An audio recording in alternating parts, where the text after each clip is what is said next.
केबे कौनसी मनीषर किछि खराब करी खुशी हेब नाही काहेकि ना जेतेबेले भगवान हिसाब करिवे सेतेबेले कांदिबा पाई मध्य समय देबे नाही। जदि आपणक जीवन रे आपणको केही प्रतिरोध करिबा लोक अछंती तेबे आपण से मनीष को धन्यवाद करंतु काहेकि ना जो बगीचारे माली न थाए से बगीचार गछ गुड़िक उपड़ी जाए। बड़ आश्चर्य ना अन्य कौनसी लोकन को साहाय्य करिबा पाई एठी काहा पाखरे समय नाही किंतु अन्य काहा विषय रे कथा हेबा पाई एठी लोकन को पाखरे भरपूर समय अछि। केबे दुख कष्ट भल पाइबा द्वारा मिले न थाए। दुख आउ कष्ट सेतेबेले मिली थाए जेतेबेले भल पाइबा भूल लोकंक सहित होई थाए। जेउ मनीष को आपणक सह रहिबार थिबो से आपणक सहे भूल मध्य क्षमा करिदेब आउ जेउ मनीष आपण को छाड़ी जीवार थिबो से गोटिए भूल को छाड़ी चली जीवो। एते भरोसा करंतु नहीं ए दुनिया उपरे समस्ते स्वार्थपर अटंती। आपण निज जीवन रे केबे सेही भली लोक उपरे केबे दुख देबे नाही जेउ माने निजे रागंती आउ निज पटु आसी सरी कहिथांती। एही भली लोके आपण को बहुत भल पाइथांती।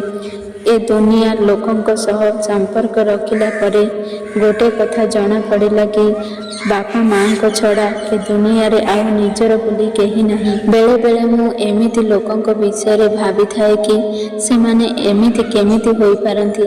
आपण केते भल कथा कहंतु ना काहेकि से माने सब बेले से कथार खराब ही खोजी थांती। जीवन रे गोटिए कथा मने रखिथिबे जीवन रे हुए तो कौनसी जिनिस आपणक हाथर किए छड़ाई नहीं पारे किंतु आपणक भाग्यरू किए छड़ाई नहीं पारिबो नहीं। जहा भाग्य थिबो ता ही अवश्य हेबो एवं जहा भाग्य नथिबो ताहा केबे हेबो नहीं। जेतेबेले भगवान को ठारो किछि मिलिबार सुजोग मिली थाए तेबे स्वयं भगवान को ही मागी नियंतु काहेकि ना आपण भावंतु जेतेबेले स्वयं भगवान ही आपणकर हेबे सेतेबेले समस्त सृष्टि ही आपणकर हेबो।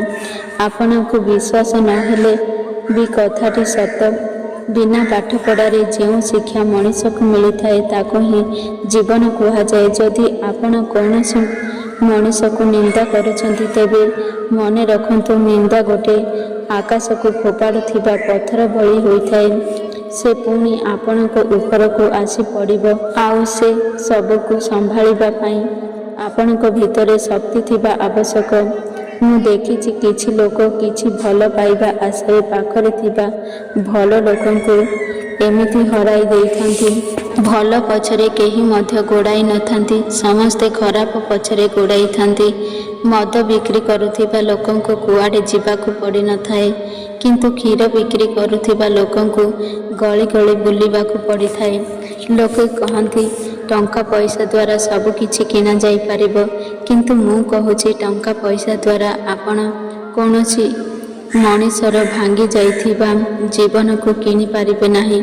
जेउ संपर्क मनीषर हृदय रे जन्म नहीं थाए से संपर्क बहुत दिन रही थाए।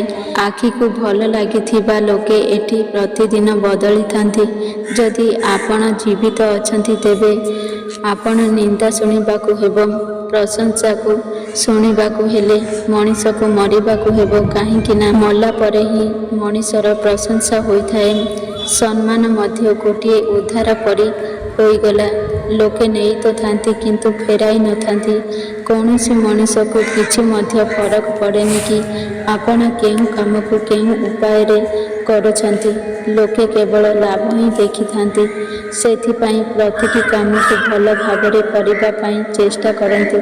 आपणक भितरे थिबा भल गुण प्रति आपणकर किछि एमिति भरोसा रहिबा आवश्यक जेउ मनीष आपण को छाड़िब से दिने अवश्य कांदिब। प्रतिटी मनीषर जीवन रे किछि निष्पत्ति एमिति होइथाए जो निष्पत्ति नेबा समय रे मनीष को कष्ट होइथाए किंतु से निष्पत्ति द्वारा मनीषर जीवन बदली जाइथाए। प्रतिटी मनीष निजर वर्तमान आउ भविष्य को परिवर्तन करि पारिबो। मनीष को खाली मनीषर भावना को परिवर्तन करने को आपणक दुख आपणक कष्ट को ନିଜେ ହିଁ ବୁଝିବାକୁ ହେବ। ଯେଉଁ ପର୍ଯ୍ୟନ୍ତ ଆପଣଙ୍କ ନିଶ୍ୱାସ ପ୍ରଶ୍ୱାସ ଚାଲିଛି କେହି ମଧ୍ୟ ସାଥ ଦେବେ ନାହିଁ। ଆଜିକାଲି ଦୁନିଆରେ ଏମିତି କେମିତି ଚାଲିପାରୁଛି? ଯେଉଁ ପର୍ଯ୍ୟନ୍ତ ସ୍ୱାର୍ଥ ଅଛି ସେ ପର୍ଯ୍ୟନ୍ତ ଲୋକେ ଆପଣଙ୍କ ସାଥ ଦିଅନ୍ତି। ଏ ଜୀବନ ଗୋଟେ ଛୋଟ ହୋଇଥାଏ। ସେଥିପାଇଁ କୌଣସି ମଣିଷ ପଛରେ ଗୋଡ଼ାଇ ନିଜର ଜୀବନକୁ ନଷ୍ଟ କର ନାହିଁ। ତା'ଠାରୁ ଭଲ ହୋଇଥାଏ କି ଆପଣ ନିଜ ସ୍ୱପ୍ନକୁ ପୂରା କରନ୍ତୁ। ଯେତେବେଳେ କୌଣସି ଜାଗାରେ ସମ୍ପର୍କ ଭାଙ୍ଗି ଯାଇଥାଏ ପୁଣି ସେ ସମ୍ପର୍କ ଯୋଡ଼ି ହୋଇଯାଇଥାଏ କିନ୍ତୁ ପୂର୍ବ ଭଳି କୌଣସି ବିଶ୍ୱାସ ଏବଂ ଭରସା ନଥାଏ, ତେବେ ଆପଣ ନିଜ ଜୀବନ କାଟିବା ପାଇଁ ଚେଷ୍ଟା କରନ୍ତୁ ନାହିଁ। ବରଂ ଆପଣ ନିଜ ଜୀବନକୁ ବଞ୍ଚାଇବା ପାଇଁ ଚେଷ୍ଟା କରନ୍ତୁ। କାହିଁକି ନା ଜୀବନ ଏମିତିରେ ବି କଟି ହିଁ ଯିବ। ଆପଣଙ୍କ ଜୀବନରେ ଆସୁଥିବା ଖରାପ ସମୟ ଦିନେ ଚାଲି ହିଁ ଯିବ। ଯଦି ଖୁସି ଅଧିକ ସମୟ ରହିପାରିଲା ନାହିଁ ତେବେ ଦୁଃଖ ମଧ୍ୟ ଅଧିକ ସମୟ ରହିପାରିବ ନାହିଁ। ତେବେ ମଣିଷର ଜୀବନରେ ଖରାପ ସମୟ ନ ଆସିବ ତେବେ ପରଲୋକ ଭିତରେ ଥିବା ନିଜ ଲୋକ ଆଉ ନିଜ ଲୋକ ଭିତରେ ଥିବା ପରଲୋକ ନଜର କେମିତି ଆସିବ? ଆପଣ କେବେ ନିଜଠାରୁ ନିଜେ ହାରିଯିବେ ନାହିଁ। ଦେଖିବେ ଦୁନିଆର ସମଗ୍ର ଶକ୍ତି ଦେଖିବେ କେବେ ବି ଆପଣଙ୍କୁ ହରାଇ ପାରିବେ ନାହିଁ। ଜୀବନ 2 ଦିନର ହୋଇଥାଉ କିମ୍ବା 4 ଦିନର ହୋଇଥାଉ, ନିଜ ଜୀବନକୁ କିଛି ଏମିତି ଭାବରେ ଆପଣ ବଞ୍ଚାଇବା ପାଇଁ ଚେଷ୍ଟା କରନ୍ତୁ ଯେମିତି ଜୀବନ ଉପରେ କିଛି ଅବଶୋଷ ନ ରହିଯିବ। ଏହି କଥାର କିଛି ଆବଶ୍ୟକ ନାହିଁ କି ପ୍ରତିଟି ଲୋକ ଆପଣଙ୍କୁ ବୁଝାଇ ପାରିବେ। କାରଣ ଓଜନ କଣ୍ଟା କେବଳ ଜିନିଷର ଓଜନ କରିପାରିବ, କ୍ୱାଲିଟି ନୁହେଁ।